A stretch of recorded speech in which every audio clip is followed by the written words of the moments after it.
semuanya, teman-teman. Sekarang kita akan mulai sesi pertama kita untuk training accounting yang akan dibawakan oleh Farah. Silakan Farah. Thank you Mbak Rini. Assalamualaikum warahmatullahi wabarakatuh. Selamat sore Mas Mbak dan Mbak semua. Hari ini kebetulan aku nih yang kebagian buat bawain materi training accounting yang pertama. Nah, sebelumnya mau disclaimer dulu ya, ini kita konsepnya belajar bareng ya Mas dan Mbak. Jadi kalau misalkan nanti aku ada kesalahan atau ada yang kurang, boleh langsung dikoreksi aja karena di sini banyak suhu-suhu yang lebih hebat gitu kayak Mbak Winda, Mas Ivan, Mbak Yanti, dan yang lainnya. Nah, untuk materi yang pertama ini kita bahas yang mudah-mudah dulu gitu ya. Mulai dari pengertian dan pengenalan akuntansi.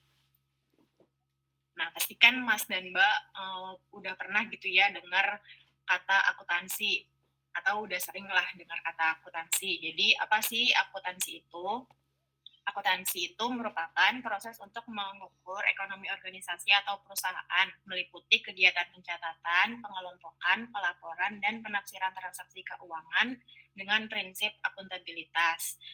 Nah, biasanya di sebuah perusahaan itu pasti ada bagian accounting-nya yang tujuannya itu untuk mencatat setiap kegiatan transaksi keluar dan masuk uang atau persediaan barangnya nanti dan dilaporkan dalam bentuk laporan keuangan. Nah, apa saja fungsi akuntansi secara umum? Fungsi akuntansi yang pertama itu sebagai penyedia informasi keuangan perusahaan atau organisasi agar kualitas keuangan dan kinerja perusahaan dapat dievaluasi. Yang kedua, akuntansi berfungsi untuk menilai tolak ukur perusahaan, perhitungan pajak, penetapan aktivitas perusahaan, serta menghitung laba dan rugi perusahaan. Selanjutnya kita masuk ke jenis-jenis akuntansi. Ini secara garis besar, jenis-jenis akuntansi itu ada 5. Yang pertama, ada akuntansi keuangan. Jadi akuntansi keuangan ini yang nanti akan kita bahas secara lebih detail gitu ya di pertemuan-pertemuan selanjutnya dan yang akan lebih sering kita pakai. Jadi lingkup umum akuntansi yang berkaitan dengan pengorganisasian data keuangan untuk disajikan kepada lingkup internal perusahaan maupun pihak eksternal. Yang kedua itu ada akuntansi biaya. Akuntansi biaya ini digunakan untuk menentukan harga pokok atau harga jual. Tujuannya menghitung laba dari hasil penjualan. Akuntansi biaya ini biasanya dipakai kalau kita mau membuat pricing harga sebelum kita tawarkan produk itu keluar gitu. Nah, itu biasanya pakainya akuntansi biaya. Yang ketiga ada akuntansi perbankan. Jenis akuntansi ini biasanya digunakan oleh bank. Jadi dia konsepnya nggak jauh beda dengan akuntansi keuangan. Disajikan kepada lingkup internal maupun eksternal. Yang keempat ada akuntansi manajemen, menghasilkan laporan keuangan yang bersifat rahasia dan tertutup yang sifatnya informasi kuantitatif dan informasi kualitatif. Yang kelima, ini juga termasuk bagian dalam akuntansi keuangan, yaitu ada akuntansi pajak. Akuntansi pajak ini digunakan untuk menghitung dan menetapkan jumlah pajak perusahaan. Contohnya itu kayak perhitungan pajak penghasilan, pajak pertambahan nilai, dan lain-lainnya. Nah, kita bahas akuntansi keuangan secara lebih detail gitu ya. Nah, akuntansi keuangan ini berkaitan dengan pengorganisasian data keuangan untuk disajikan kepada lingkup internal perusahaan maupun pihak eksternal dan digunakan untuk membuat keputusan investasi atau pembiayaan yang layak.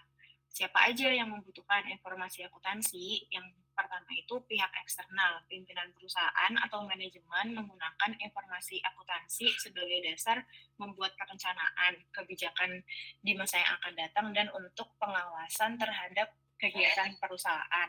Contohnya kalau di MJT itu yang membutuhkan laporan keuangan dari akuntansi keuangan itu contohnya kayak Pauki gitu. Jadi misalkan dari bagian finance atau saya akan ngasih analisis yang dasarnya itu dari laporan keuangan tiap bulan. Tujuannya itu untuk melihat kondisi keuangan perusahaan untuk digunakan sebagai bahan untuk membuat rencana dan evaluasi kegiatan perusahaan yang sedang berjalan gitu. Kedua, yang butuh informasi akuntansi itu ada pihak eksternal. Pihak eksternal itu ada siapa aja? Yang pertama ada investor. Mereka butuh untuk menilai prospek usaha suatu perusahaan. Jadi kalau misalkan uh, kita ingin membutuhkan dana dari investor, pastikan investor itu minimal dia pasti membutuhkan laporan keuangan dari akuntansi keuangan gitu untuk melihat apakah si perusahaan ini punya prospek yang bagus atau enggak gitu. Yang kedua itu kreditor untuk pertimbangan dalam pemberian kredit. Nah, mirip-mirip nih sama yang investor tadi. Jadi kreditor itu juga butuh laporan keuangan untuk apakah dia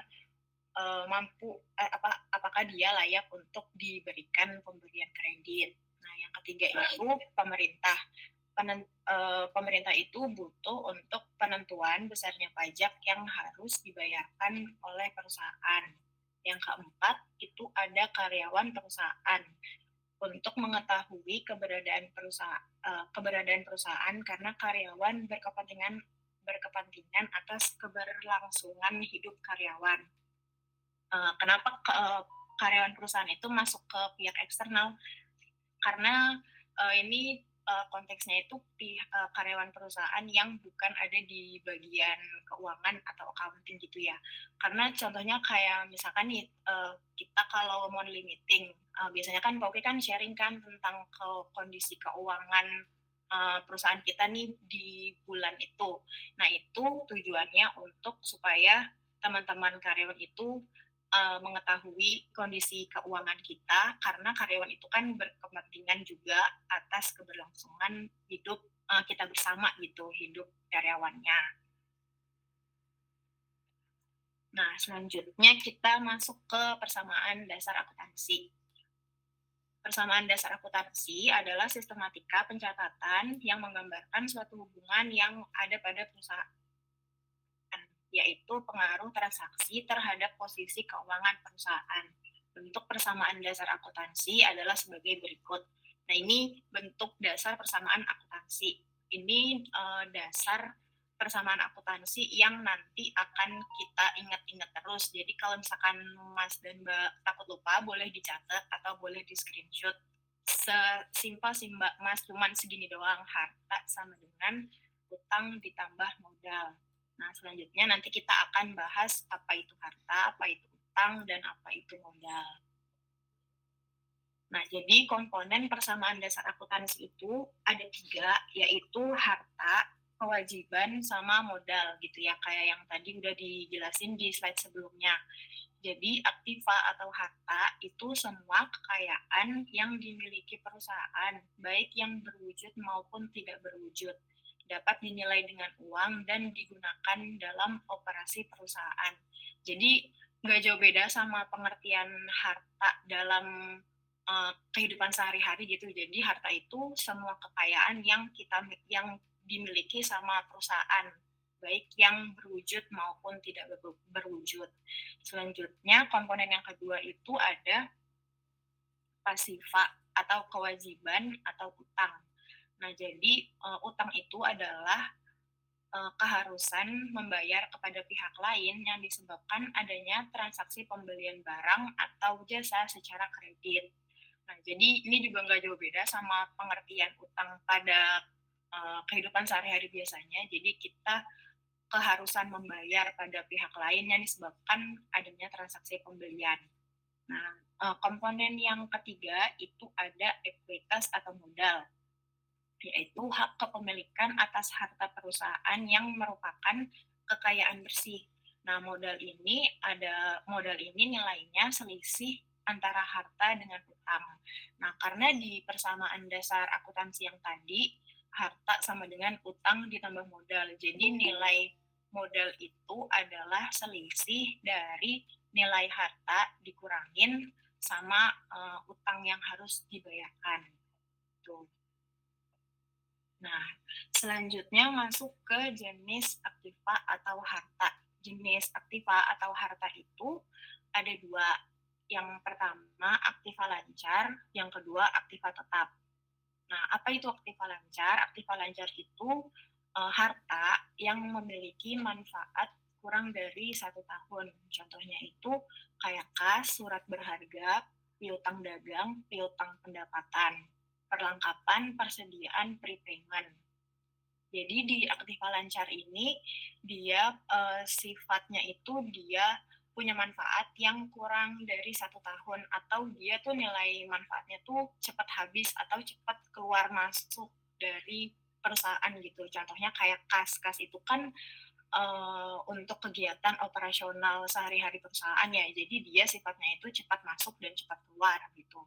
Nah, contohnya lagi kayak piutang. Apa sih piutang itu? Jadi mungkin Mas dan Mbak udah sering dengar juga gitu ya istilah piutang. Nih aku mau nge-remind sedikit aja.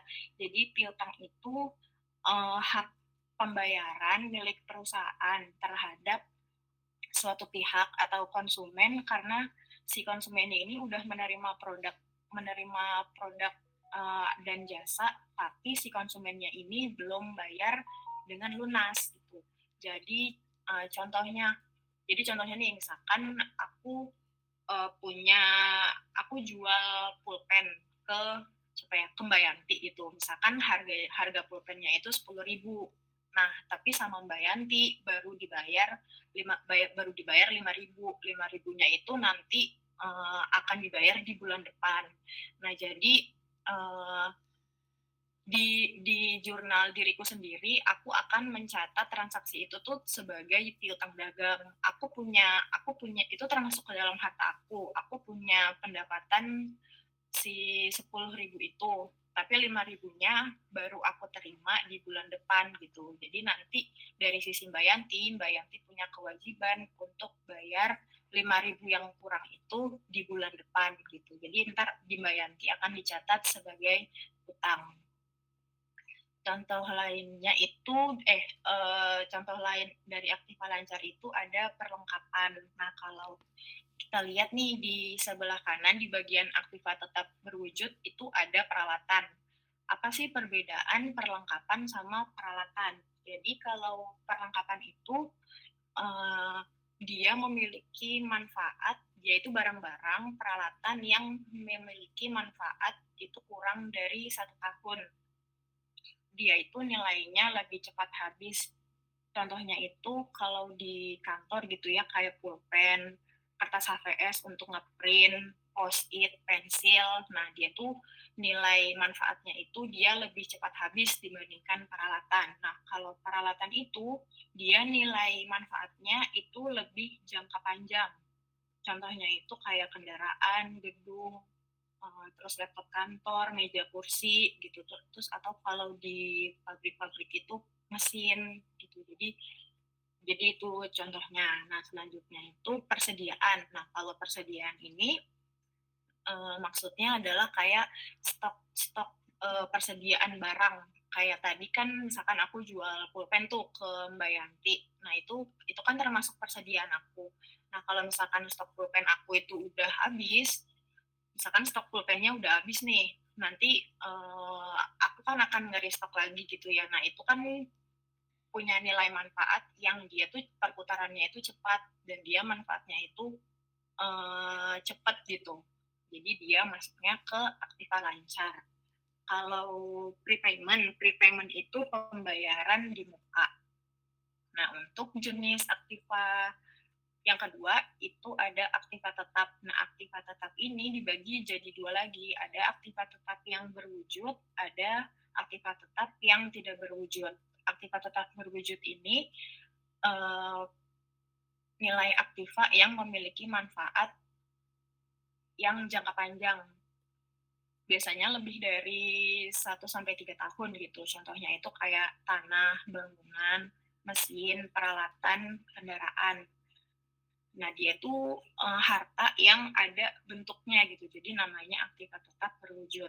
Kalau jenis aktiva tetap yang tidak berwujud itu, contohnya kayak hak cipta, hak dagang, dan merek dagang.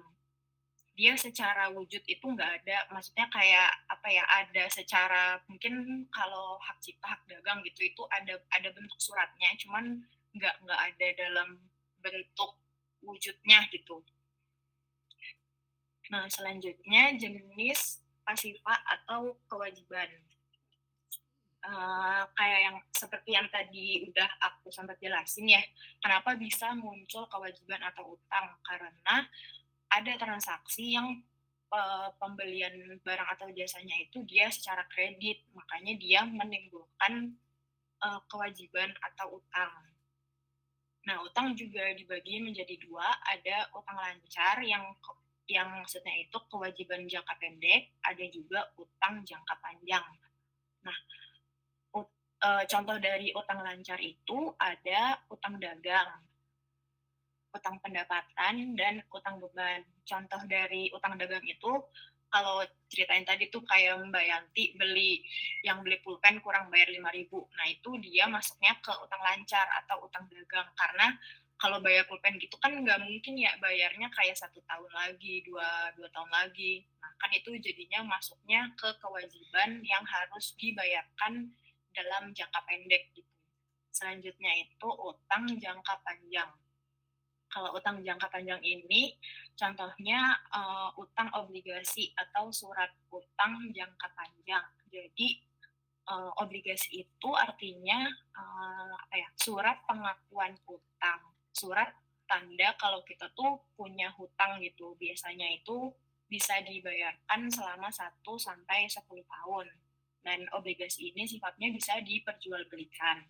Nah, contoh selanjutnya itu ada kredit investasi. Nah, kredit investasi ini juga dia sifatnya utang jangka panjang. Jadi dia bisa dibayarkan nggak dalam kurun waktu yang cepat gitu. Kayak investasi kan pasti kan nilai jumlahnya juga besar ya, nggak mungkin 1 juta 2 juta gitu. Itu biasanya bisa dikembalikan dalam waktu yang lebih lama gitu, jangka panjang. Selanjutnya itu ada modal atau ekuitas. Karena tadi modal itu kan harta perusahaan yang merupakan kekayaan bersih. Jadi nilainya itu selisih antara harta sama hutang. Contohnya itu adalah setoran pemilik perusahaan, atau bisa juga laba atau rugi di tahun lalu gitu. Nah, ini sebenarnya udah bahasan yang terakhir nih, posisi akun. Jadi di sini aku mau jelasin pengaruh transaksi terhadap persamaan dasar akuntansi. Jadi perubahan itu dinyatakan bertambah atau berkurang, sehingga sisi kanan dan sisi kiri akan seimbang. Jadi persamaan dasar akuntansi yang tadi kan nilai harta itu sama dengan nilai utang ditambah modal. Jadi kedua sisi itu tuh pasti akan selalu harus balance gitu antara sisi harta sama sisi utang ditambah nilai modal. Nah, ini gambaran secara garis besar apa pengaruhnya si akun itu terhadap sisi debit sama sisi kredit. Contohnya ini yang pertama ada jenis akun aktiva. Ada akun aktiva itu harta ya. Jadi saldo normalnya aktiva dia itu kalau bertambah itu dia bertambahnya di sisi debit, berkurangnya di sisi kredit. Contoh aktiva itu kan kayak kas ya. Nah, kas itu dia kalau misalkan bertambah itu dia bertambahnya tuh di sisi debit atau di sisi sebelah kiri. Nah, kalau dia itu berkurang dia akan ada di sisi kredit. Selanjutnya akun kewajiban. Akun kewajiban itu kayak utang.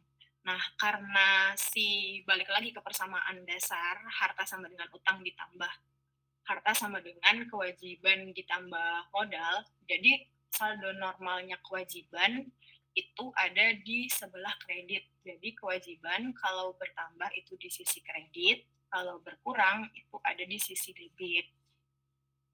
Nah, sama halnya sama dengan modal. Modal juga dia punya saldo normal itu di kredit. Karena tadi harta sama dengan utang ditambah modal, jadi nilai aktiva itu pasti sama dengan kewajiban ditambah dengan modal. Selanjutnya itu ada preferred atau prive.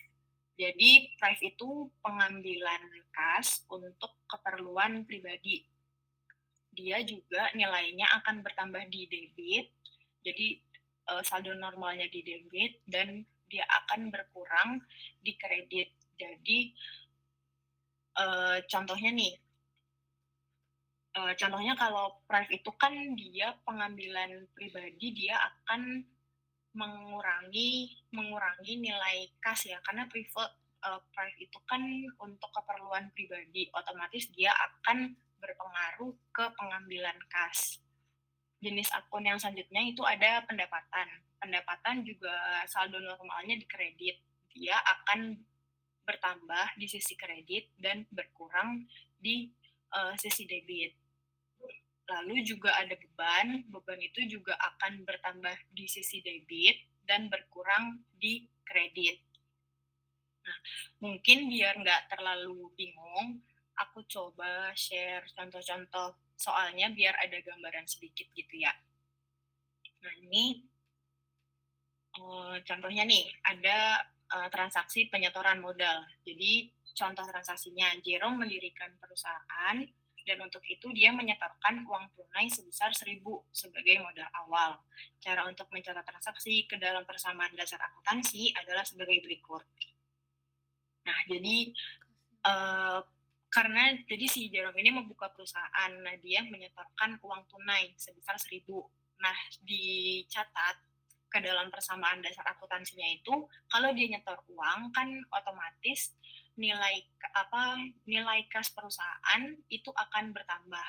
Nah, jadi kas itu kan masuk ke dalam aktiva ya. Jadi nanti nilai kasnya akan bertambah 1.000 dan modalnya dia akan bertambah 1.000. Jadi di sisi aktivanya bertambah 1.000, di sisi modal akan bertambah 1.000. Jadi balik lagi ke persamaan ini, jadi di nilai aktiva itu akan selalu sama dengan kewajiban ditambah sama modal. Untuk contoh yang kedua, Faras, itu tunggu, ada sebelum balik nih, aku mau nanya dulu nih. Halo Faras? Iya Mbak. Ya, aku mau nanya dulu dong. Sebelum lebih lanjut nih, nanti aku bingung soalnya. Sorry. Ini kan tadi kan boleh Mbak. ketika modal ditaruh ke perusahaan, berarti kan kasnya bertambah ya. Iya. Kasnya bertambah itu pada debit ya, karena duitnya nambah kan. Iya. Nah, tapi modal Jerome bertambah itu pada kredit ya. Makanya tadi dibilang modal itu normalnya di kredit ya. Kredit. Iya, bener Mbak. Oke, thank you.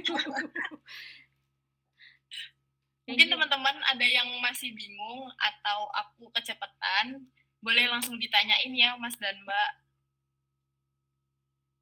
Mbak Arini udah cukup Mbak pertanyaannya? Atau ada lagi yang mau ditanyain? Aku mau confirm aja sih dulu, soalnya Faras, aku terus terang orangnya susah menghafal. Tapi kalau ngerti, aku cepat, aku bisa jawab. Nah, ini terkait posisi akun ya. Kalau aku sih mikirnya begini, coba tolong dikoreksi kok, siapa tahu saya salah nih. Contoh kan tadi kan kayak aktiva tuh ada kas, ada inventory ya, ada piutang dan segala macam gitu kan. Nah, itu kan kalau hanya dia nilainya bertambah, normalnya di debit dan saldo normalnya di debit. Aku sih mikirnya gini aja sih, ketika duit kita bertambah, ya kan? Ketika duit kita bertambah berarti kan aktiva itu selalu debit kan? Tinggal lagi apa yang menyebabkan si aktiva ini bertambah gitu kan? Nah, yang menyebabkan aktiva ini bertambah berarti lawannya kan dia ada di kredit. Contoh misalnya aktiva bertambah karena penambahan modal, otomatis modalnya adanya di kredit, ya kan? Terus aktiva yang berkurang karena priv, berarti kan aktivanya di kredit, otomatis privnya di debit, gitu kan? Iya, betul Mbak. Terus ketika aktiva bertambah karena adanya pendapatan, otomatis kan aktivanya itu di debit dan pendapatan itu pasti di kredit. Bener Mbak, gitu Mbak. Dan begitu jadi juga dengan pembayaran beban gitu ya. Gimana? Iya Mbak, lanjut Mbak. Iya, begitu juga dengan beban kan. Kalau beban kan berarti sesuatu kewajiban yang harus kita apa, sejumlah uang yang harus kita bayar gitu kan. Berarti kan si Aktifanya itu ada di kredit kan, otomatis bebannya di debit. Kayak gitu nggak sih? Iya, iya benar. Jadi setiap transaksi itu pasti akan ada pengaruhnya di sisi debit sama sisi kredit. Nah, tinggal apa ya, tinggal mainin aja tuh nama-nama akunnya. Kalau kayak tadi contohnya kayak kalau dia penyerahan modal, pasti kan kasnya bertambah di sisi debit. Yang berpengaruh selain kas apalagi itu modal. Nah, modalnya di sisi kredit. Nah, kayak gitu. Bener bener Mbak, kayak yang Mbak jelasin tadi juga. Oke, thank you. Ya Mbak, sama-sama Mbak, makasih juga. Nah, kita coba lanjut ke contoh transaksi yang kedua ya. Transaksi penarikan pinjaman. Nah, contoh transaksinya nih, perusahaan memperoleh kredit dari bank sebesar 2.000. Gimana cara mencatatnya dalam persamaan dasar akuntansi? Nah, kalau di sini kan kredit dari bank. Nah, otomatis kan kita nerima nerima kas itu di sisi debit gitu. Aktiva kita akan bertambah, bentuknya kas itu di sisi debit itu ada 2.000. Nah, tapi di sisi lain kita juga punya kewajiban untuk bayar pinjaman yang udah diberikan sama kredit bank itu. Jadi kita punya kewajiban itu 2.000 juga, utang bank itu 2.000. Jadi nilai aktiva kita totalnya itu ada 3.000, kewajiban kita 2.000, modal kita ada 1.000. Nah, sisi aktiva, pokoknya sisi sebelah kiri, sisi aktiva itu pasti nilainya harus sama dengan si nilai kewajiban ditambah modal. Tuh, nah ini contoh yang ketiga, transaksi perolehan harta secara tunai. Perusahaan membeli mobil dengan harga 2.500 tunai. Gimana caranya nyatetnya di persamaan dasar akuntansi? Nah, si perusahaan ini dia beli mobil seharga 2.500 secara tunai. Nah, kalau gini kan otomatis kas kita akan berkurang ya 2.500. Tapi di sisi lain kendaraan itu kalau kita beli barang, kita beli kas, itu kan kita ngeluarin uang tapi kita juga dapat barangnya. Jadi harta kita juga secara tidak langsung akan bertambah gitu ya. Jadi dari sisi kas itu berkurang 2.500, tapi di sisi lain aktiva kita bentuk kendaraan itu juga akan bertambah 2.500. Nah, jadi saldo kita kasnya ada 500, kendaraannya 2.500. Yang tadi sisi kewajibannya masih sama kayak yang transaksi di atas, ada 2.000 dan modalnya ada 1.000. Mungkin dari aku itu dulu sih Mbak Mas untuk pengenalan persamaan akuntansi. Nanti untuk di materi-materi selanjutnya kita akan bahas pengaruh transaksi ini tuh kalau di jurnal itu gimana nih, gitu, biar nggak terlalu banyak materinya, biar menerimanya juga nggak terlalu bingung gitu. Mungkin dari aku itu dulu Mbak Mas, mudah-mudahan bisa bermanfaat. Aku balikin ke Mbak Arini ya Mbak. Oke, terima kasih Faras. Ya Mbak.